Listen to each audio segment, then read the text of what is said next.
నమస్కారం. సింగం టీవీకి స్వాగతం. మాజీ పార్లమెంటు సభ్యుడు, ఉమ్మడి ఆంధ్రప్రదేశ్ మాజీ శాసనసభ్యుడు వైఎస్ వివేకానందరెడ్డి హత్య కేసు ఇప్పుడు అడుతిరిగి ఇటుతిరిగి సిబిఐ మెడకు చుట్టుకొని ప్రతిష్టాత్మకమైనటువంటి ఆ దర్యాప్తు సంస్థ పరువు ప్రతిష్టలు దీనితో మసకబారేటువంటి సూచనలు కనపడుతున్నాయి. ఈ హత్య కేసుపై సిబిఐ తరఫున దర్యాప్తు జరిపినటువంటి అధికారుల బృందంలో మొట్టమొదటి నుంచి దాదాపు చిట్ట చివరి వరకు, అంటే తుది ఛార్జ్షీట్ దాఖలు చేయడానికి కొద్ది రోజుల ముందు వరకు వివిధ హోదాలలో పనిచేసినటువంటి అదనపు పోలీస్ సూపరింటెండెంట్ రామ్ సింగ్ ఈ వివాదాలకు కేంద్ర బిందువుగా మారుతున్నారు. వివేకా హత్య కేసును రామ్ సింగ్ తప్పుదారి పట్టించారని, తెలుగుదేశం పార్టీ సారథ్యంలో రచించినదిగా అనుమానించదగినటువంటి వ్యూహం ప్రకారం వివేకా కూతురు డాక్టర్ సునీత, ఆమె భర్త నర్రెడ్డి రాజశేఖర రెడ్డిలను కలుపుకొని అసలైన ముద్దాయిలను వదిలివేసి నిర్దోషులను దోషులుగా చూపించేటువంటి ప్రయత్నం చేశారని ఆరోపణలు వెల్లువెత్తుతున్నటువంటి నేపథ్యంలో ఈ కేసును అందుబాటులో ఉన్న సమాచారం ఆధారంగా ఆ కోణం నుంచి విశ్లేషించవలసినటువంటి అవసరం ఏర్పడింది.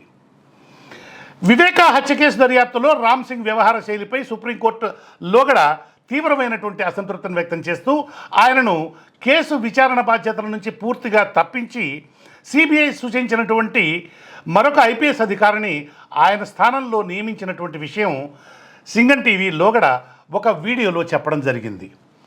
అంతేగాక వివేకా హత్య కేసుతో ఏమాత్రం సంబంధం లేనటువంటి కడప పార్లమెంటు సభ్యుడు వైఎస్ అవినాష్ రెడ్డిని, ఆయన తండ్రి వైఎస్ భాస్కర్ రెడ్డిని ఆ కేసులో ఇరికిస్తూ వాంగ్మూలం ఇవ్వాలని, మెజిస్ట్రేట్ ముందు సాక్ష్యం చెప్పాలని, తనపై తీవ్రంగా ఒత్తిడి తీసుకువస్తూ శారీరకంగా మానసికంగా తనను దారుణంగా హింసించి రామ్ సింగ్ తనపై థర్డ్ డిగ్రీ హింసకు పాల్పడ్డాడని ఆరోపిస్తూ ఈ కేసులోని ప్రధాన సాక్షి వివేక పిఏ ఎంవి కృష్ణారెడ్డి చేసినటువంటి ఫిర్యాదుపై పులివెందుల మ్యాజిస్ట్రేట్ కోర్టులో రామ్ సింగ్పై ఒక క్రిమినల్ కేసు దాఖలైంది.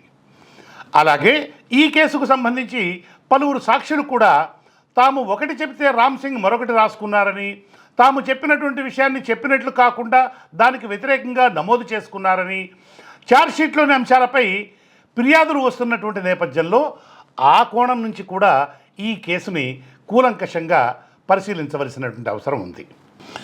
వివేక 2019 మార్చి 14-15 తేదీల మధ్యరాత్రి కడప జిల్లా పులివెందుల పట్టణంలోని తన స్వగృహంలో దారుణ హత్యకు గురై మరణించారు. హత్యకు ప్రత్యక్ష సాక్షులు ఎవరూ లేరు. హత్య జరిగిన సమయంలో ఆంధ్రప్రదేశ్లో తెలుగుదేశం పార్టీ అధికారంలో ఉంది. హత్య జరిగిన నాటి నుంచి 2.5 నెలల పాటు, అంటే మే 30వ తేదీ వరకు అధికారంలో ఉన్నటువంటి తెలుగుదేశం పార్టీ ప్రభుత్వమే హతుడు వివేక ప్రముఖుడు అయినటువంటి కారణంగా దానిపై విచారణ జరిపించేందుకు హత్య జరిగిన మరుసటి రోజే ఒక ప్రత్యేక దర్యాప్తు బృందాన్ని నియమించింది. అది ఎన్నికల సమయం కావడం, ఆ ఎన్నికల్లో తెలుగుదేశం ప్రభుత్వం అధికారం కోల్పోయి వైఎస్ఆర్సీపీ ప్రభుత్వం అధికారంలోకి రావడం వంటి పరిణామాల వల్ల దర్యాప్తు వేగంగా సాగలేదు.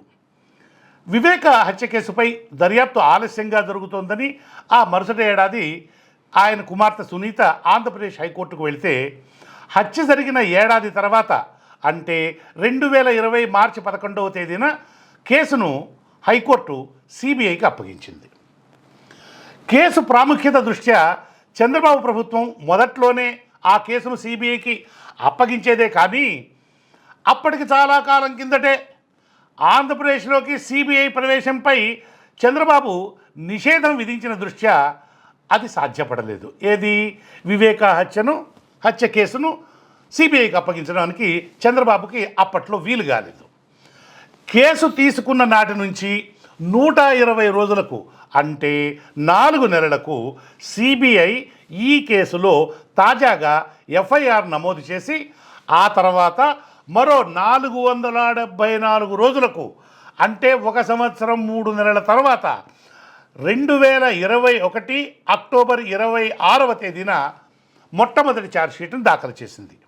అంటే కేసు సిబిఐకు చేరినటువంటి 19 నెలలకు మొదటి ఛార్జ్షీట్ దాఖలు కాగా, సునీతకు బహుశా అది అప్పటికి జాప్యంలాగా కనిపించి ఉండకపోవచ్చు.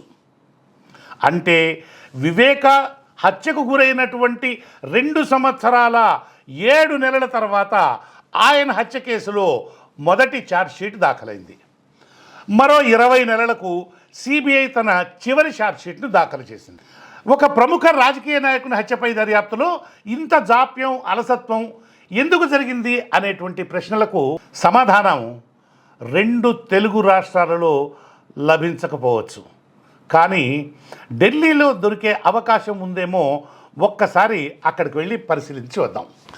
అప్పుడు అంటే 2020 మార్చిలో వివేకా హత్య జరిగిన సమయానికి సుమారు 1 ఏడాది ముందు నుంచి, అంటే 2019 ఫిబ్రవరి 4వ తేదీ నుంచి మొదలుకొని 2021 ఫిబ్రవరి 3వ తేదీ వరకు, అంటే 2 ఏళ్ల పాటు సిబిఐ డైరెక్టర్గా ఒక ఐపీఎస్ అధికారి రిషి కుమార్ శుక్లా అనేటువంటి ఐపీఎస్ అధికారి పనిచేశారు.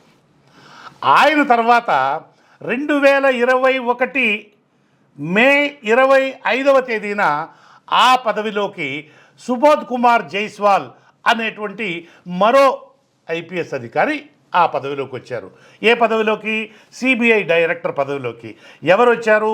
సుబోధ్ కుమార్ జైస్వాల్ అనేటువంటి ఆయన. ఈయన మహారాష్ట్ర ఐపీఎస్ క్యాడర్ చెందినటువంటి వారు. లోగడ ముంబై పోలీస్ కమిషనర్గా కూడా పనిచేసేవారు. అయితే ఆయన వచ్చే వరకు ఈ పదవి 4 నెలల పాటు ఖాళీగా ఉందని చెప్పాలి. ఏ పదవి? సిబిఐ డైరెక్టర్ పదవి. ఆయన వచ్చేంత వరకు, జైస్వాల్ వచ్చేంత వరకు 4 నెలల పాటు ఖాళీగా ఉందని చెప్పాలి. అంటే అప్పుడు ఎవరు లేరని కాదు. ఇన్ఛార్జి డైరెక్టర్గా ప్రవీణ్ సిన్హా అనేటువంటి ఐపీఎస్ అధికారి ఉన్నా ఆయన ఇన్ఛార్జి డైరెక్టరే తప్ప పూర్తి స్థాయి డైరెక్టర్ కాదు. సుబోధ్ కుమార్ జైస్వాల్ 2021 మే 20వ తేదీ నుంచి పోయిన ఏడాది అంటే 2023 మే 25వ తేదీ వరకు, అంటే 2 ఏళ్ల పాటు సిబిఐ డైరెక్టర్ పదవిలో కొనసాగారు. ఏంటి సుత్తంతా అనుకుంటున్నారా? అవసరం లేకపోతే చెప్పను కదా, కొంచెం ఓపిక పట్టండి. సిబిఐ డైరెక్టర్ అనేటువంటిది చాలా ప్రతిష్టాత్మకమైనటువంటి పదవి. ప్రతి ఐపీఎస్ ఆఫీసరు కోరుకునేటువంటి, ఆశపడేటువంటి గొప్ప పదవి. మచ్చలేని చరిత్ర, అసాధారణమైనటువంటి ప్రతిభ, బలమైన వ్యక్తిత్వము, వృత్తిపరమైన అనుభవము మొదలైన ప్రమాణాల ఆధారంగా ఇటువంటి గొప్ప గొప్ప పదవులకు అభ్యర్థులను ఎంపిక చేస్తారు. ఈ కారణంగానే అటువంటి పదవులకు, ముఖ్యంగా సిబిఐ డైరెక్టర్ అనేటువంటి పదవికి అనేక మంది పోటీ పడతారు.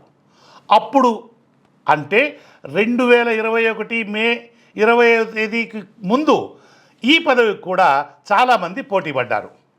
మొదట 109 మంది పేర్లతో, ఆ తర్వాత 16 మంది పేర్లతో, ఆ తర్వాత 10 మంది పేర్లతో, ఆ తర్వాత 6 పేర్లతో, చివరకు సుబోధ్ కుమార్ జైస్వాల్, రాకేష్ ఆస్థానా, వైసి మోడీ అనే 3 పేర్లతోటి కేంద్ర ప్రభుత్వం సిబిఐ డైరెక్టర్ ఎంపిక కమిటీకి దశల వారీగా జాబితాలను సిద్ధం చేసింది. చివరకు ఆ పదవి సుబోధ్ కుమార్ జైస్వాల్ని వరించింది. అయితే ఆయన మెడలో సిబిఐ వరమాల పడటానికి కారణం ఆయన తుది జాబితాలోని మిగిలినటువంటి 2 కంటే ఎక్కువ ప్రతిభావంతుడని కానీ, ఎక్కువ సమర్థుడని కానీ, ఎక్కువ అనుభవజ్ఞుడని కానీ కానే కాదు. కేవలం మన ఆంధ్రప్రదేశ్కు చెందినటువంటి Nuthalapati Venkataramana alias NV Ramana alias supreme court మాజీ ప్రధాన న్యాయమూర్తి జస్టిస్ ఎన్వి రమణ ఆయనకు అండగా నిలబడటం వల్లనే సుబోధ్ కుమార్ జైస్వాల్ సిబిఐ డైరెక్టర్ కాగలిగారు. ఆ రోజు అంటే 2021 మే 24వ తేదీన ఢిల్లీలోని ప్రధానమంత్రి నరేంద్ర మోడీ అధ్యక్షతన ఆయన నివాసంలో జరిగినటువంటి 90 నిమిషాల సమావేశంలో, సిబిఐ డైరెక్టర్ ఎంపిక కమిటీ సమావేశంలో జస్టిస్ రమణ జైస్వాల్ అభ్యర్థిత్వానికి మద్దతుగా సుప్రీంకోర్టు లోగడ ఇచ్చినటువంటి ఒకానొక తీర్పును ప్రస్తావిస్తూ దానిని అమలు చేయాలని గట్టిగా పట్టుబట్టడం వల్లనే ఆయన అంటే జైస్వాల్ సిబిఐ డైరెక్టర్ కాగలిగారు. అది ఎలాగో చూద్దాం. సిబిఐ డైరెక్టర్ పదవికి అభ్యర్థిని ఎంపిక చేసేందుకు 3 సభ్యులతోటి ఒక కమిటీ ఉంటుంది. ఆ కమిటీలో ప్రధానమంత్రి, లోక్సభలో ప్రతిపక్ష నాయకుడు, సుప్రీంకోర్టు ప్రధాన న్యాయమూర్తి ఆ కమిటీలో సభ్యులుగా ఉంటారు. ప్రధానమంత్రి ఈ కమిటీకి అధ్యక్షత వహిస్తారు. అర్హులైనటువంటి వాళ్ళందరి పేర్లతో ప్రభుత్వం జాబితాలను పంపితే ఆ కమిటీ ఆ పేర్లను పరిశీలించి ఒక అభ్యర్థిని సిబిఐ డైరెక్టర్గా ఎంపిక చేస్తుంది. అతనే సిబిఐ డైరెక్టర్గా నియుక్తుడవుతాడు. జైస్వాల్ను ఎంపిక చేసినటువంటి కమిటీ సమావేశం తేదీకి సిబిఐ డైరెక్టర్గా జైస్వాల్ను ఎంపిక చేసినటువంటి కమిటీ సమావేశం తేదీకి సరిగ్గా నెల రోజుల ముందు, అంటే 2021 ఏప్రిల్ 24వ తేదీన జస్టిస్ ఎన్వి రమణ సుప్రీంకోర్టు ప్రధాన న్యాయమూర్తిగా, అంటే భారతదేశపు ప్రధాన న్యాయమూర్తిగా పదవీ స్వీకార ప్రమాణం చేశారు. ప్రధానమంత్రి, సుప్రీంకోర్టు ప్రధాన న్యాయమూర్తి వంటి పెద్ద పెద్ద పదవులలోని వ్యక్తులకు సంబంధించి సిబిఐ డైరెక్టర్ ఎంపిక కమిటీ సమావేశం వంటి అధికార కార్యక్రమాలు చాలా ముందుగానే ఖరారవుతాయి. లోక్సభలో ప్రతిపక్ష నాయకుడు అధీర్ రంజన్ చౌదరి ఈ కమిటీలోని 3వ సభ్యుడు. అయితే సిబిఐ డైరెక్టర్ పదవికి అప్పట్లో సరిహద్దు భద్రతా దళం డైరెక్టర్ జనరల్గా పనిచేస్తున్నటువంటి రాకేష్ సక్సేనా, జాతీయ దర్యాప్తు సంస్థ నేషనల్ ఇన్వెస్టిగేషన్ ఏజెన్సీ అధినేతగా ఉన్నటువంటి వైసి మోడీ, ఈ ఇద్దరి పేర్లు చాలా బలంగా వినిపిస్తుండగా వీరిద్దరిలో ఎవరో ఒకరిని మోదీ ప్రభుత్వం ఖరారు చేయవచ్చుననేటువంటి భావన అధికార వర్గాలలో బలంగా ఉండేది. సుబోధ్ కుమార్ జైస్వాల్ అప్పట్లో కేంద్ర పారిశ్రామిక భద్రతా దళం సిఐఎస్ఎఫ్ ఉంది కదా, దానికి డైరెక్టర్ జనరల్గా పనిచేస్తూ ఉండేవారు. రాకేష్ ఆస్థానా అదే ఏడాది, అంటే 2021 జూలై 31వ తేదీన, వైసి మోడీ మే నెల 31వ తేదీన పదవీ విరమణ, అంటే 6 నెలల కన్నా కూడా ఎక్కువ వాళ్లకు సర్వీస్ లేక వాళ్ళు పదవీ విరమణ చేయవలసినటువంటి నేపథ్యంలో 6 నెలలు కూడా సర్వీసు లేనటువంటి అభ్యర్థుల పేర్లను సిబిఐ డైరెక్టర్ వంటి ముఖ్యమైనటువంటి పదవులకు పరిశీలించకూడదని సుప్రీంకోర్టు ప్రధాన న్యాయమూర్తి జస్టిస్ ఎన్వి రమణ పట్టుబడుతూ 2019లో ఆ మేరకు సుప్రీంకోర్టు ఇచ్చినటువంటి ఒక తీర్పును ప్రస్తావిస్తూ ఆ తీర్పును గౌరవించి తీరాలని ఆ సమావేశంలో, సిబిఐ డైరెక్టర్ ఎంపిక కమిటీ సమావేశం ఉంది కదా, ఆ సమావేశంలో చాలా గట్టిగా బలంగా కోరారు. అయితే సుప్రీంకోర్టు ఇచ్చినటువంటి తీర్పు గురించి అప్పట్లో ఎవరికీ పెద్దగా తెలియదు.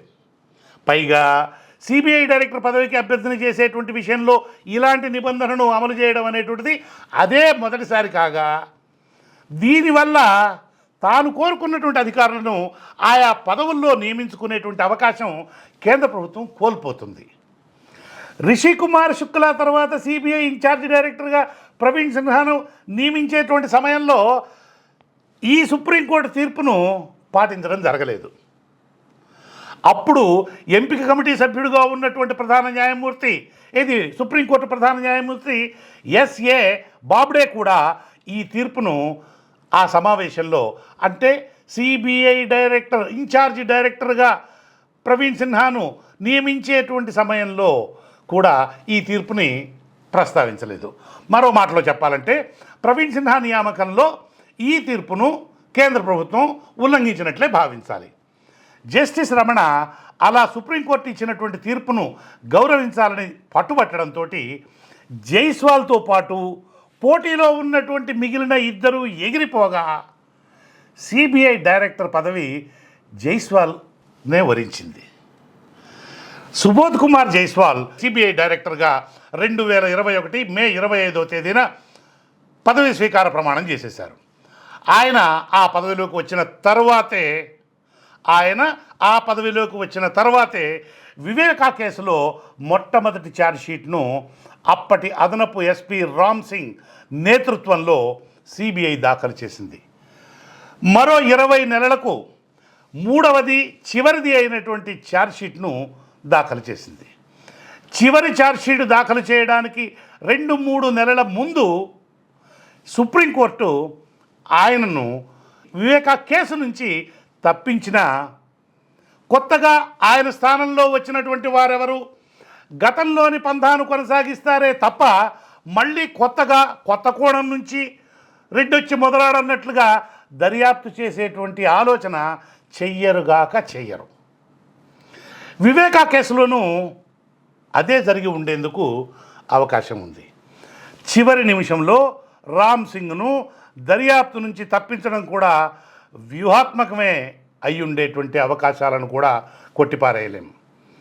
ఇప్పటి వరకు నేను కొన్ని వాస్తవాలను మాత్రమే అవి జరిగినటువంటి తేదీలకు అనుగుణంగా ఒక క్రమ పద్ధతిలో ప్రోది చేసి గుదిగుచ్చి ఒక మాలలాగా మీ మెడలో అంటే వీక్షకుల మెడలో వేసి వాటిని మీకు సమర్పించానే తప్ప ఎక్కడా కూడా నా సొంత అభిప్రాయాలను కానీ వ్యాఖ్యానాలను కానీ భావాలను కానీ ఉద్దేశాలను కానీ మరి వేటిల్ని కానీ చెప్పనుగాక చెప్పలేదు. మన సింగం టీవీ వీక్షకులు నాకన్నా చాలా రెట్లు తెలివైన వారని నిజంగా నా ప్రగాఢ విశ్వాసం. పైన పేర్కొన్నవన్నీ తిరుగులేనటువంటి వాస్తవాలు, అక్షర సత్యాలు. జస్టిస్ రమణ సహాయంతో సిబిఐ డైరెక్టర్గా నియమితుడైనటువంటి సుబోధ్ కుమార్ జైస్వాల్ ఆ పదవిలోకి వచ్చే వరకు వివేకా హత్య కేసు నత్తనడక నడవడం, ఆ తర్వాత అడ్డగోలు పద్ధతిలో దర్యాప్తు జరగడం, నిర్దోషులను దోషులుగా చూపే ప్రయత్నం చేయడం, అందుకుగాను సాక్షులను దారుణంగా హింసించడం, సాక్షుల సాక్ష్యాలను తప్పుగా నమోదు చేయడం, చివరకు సిబిఐ దర్యాప్తు అధికారే ఒక ముద్దాయిగా మారడం, ఇంకా ఇటువంటి అనేక అవాంఛనీయ పరిణామాలకు కారకులు కావడం కాకతాళీయం కావచ్చు, కాకపోవచ్చు. సంబంధం ఉన్నట్టు కనిపించిన వాటి మధ్య సంబంధం లేకపోనవచ్చు. కుట్ర ఇంతకన్నా లోతుగా గాఢంగా కూడా జరిగి ఉండవచ్చు, జరగకపోయి ఉండవచ్చు. ఎవరికి తోచినట్లు వాళ్ళు ఊహించుకోవచ్చు. ఇక వీటితో పాటుగా మరికొన్ని పరిణామాలను కూడా నేను ఈ సందర్భంగా క్లుప్తంగా మీకు చెప్తాను. చెప్పనా? ఓకే. సుప్రీంకోర్టు న్యాయమూర్తిగా ఉన్న సమయంలో జస్టిస్ రమణ, ఆయన బంధువులు, ముఖ్యంగా ఆయన కుమార్తెలు అమరావతి భూముల కుంభకోణం ద్వారా అవినీతికి పాల్పడ్డారని, ఆంధ్రప్రదేశ్ హైకోర్టు న్యాయమూర్తులను తమకు తమ ప్రభుత్వానికి వ్యతిరేకంగా ప్రభావితం చేస్తున్నారని, వీటి మీద లోతుగా విచారణ జరిపించి తగిన చర్యలు తీసుకోవాలని కోరుతూ మరీ మాట్లాడితే ఫిర్యాదు చేస్తూ 2020 అక్టోబర్లో అప్పటి ప్రధాన న్యాయమూర్తిగా ఉన్నటువంటి ఎస్ఏ బాబ్డే గారికి, జస్టిస్ ఎఫ్డే బాబ్డేకు ఆంధ్రప్రదేశ్ ముఖ్యమంత్రి హోదాలో వైఎస్ జగన్మోహన్ రెడ్డి ఒక లేఖ రాశారు. పేరుకది లేఖ అయినా అది లిఖితపూర్వకంగా ఇచ్చినటువంటి ఫిర్యాదుగానే భావించాలి. ప్రభుత్వ సలహాదారుగా ఉన్నటువంటి మాజీ ఐఏఎస్ అధికారి అజయ్ కల్లం కొద్ది రోజుల తేడాతోటి ఆ లేఖను, అంటే ముఖ్యమంత్రి జగన్మోహన్ రెడ్డి భారత ప్రధాన న్యాయమూర్తికి రాసినటువంటి ఆ లేఖను మీడియాకు విడుదల చేశారు. దాంతో ఆ విషయం బయటకు పొక్కింది. కాగా దీనిపై ఆంతరంగిక దర్యాప్తు జరిపి జగన్ ఆరోపణలలో పసలేదని తీర్మానించామని సుప్రీంకోర్టు 2021 మార్చి 24వ తేదీన ఒక ప్రకటన ద్వారా తెలియజేస్తూ తమ దర్యాప్తు నివేదిక గోప్యతరీత్యా అత్యంత గోప్యంగా ఉంచాలని భావిస్తున్నామని, ఈ కారణంగా దానిని బయటకు వెల్లడించలేమని ఒక ప్రకటన ద్వారా సుప్రీంకోర్టు తెలియజేసింది. కాగా అలా లేఖ రాసినందుకు జగన్ను ముఖ్యమంత్రి పదవి నుంచి తొలగించాలని కోరుతూ సుప్రీంకోర్టులో 3 వేర్వేరు పిటిషన్లు దాఖలు కాగా, జగన్పై కోర్టు ధిక్కార నేరం కింద చర్యలు తీసుకునేందుకు అటార్నీ జనరల్ను 2 సార్లు అనుమతి కోసం కొందరు సంప్రదించగా అందుకు ఆయన నిరాకరిస్తూ కావాలనుకుంటే సుప్రీంకోర్టే స్వయంగా ఆయనపై చర్యలు తీసుకోవచ్చునని తెలియజేశారు. దుష్టులు దుఃఖితులు కావాలని, నిర్దోషులు కష్టం నుంచి బయటపడాలని మనం కోరుకుందాం.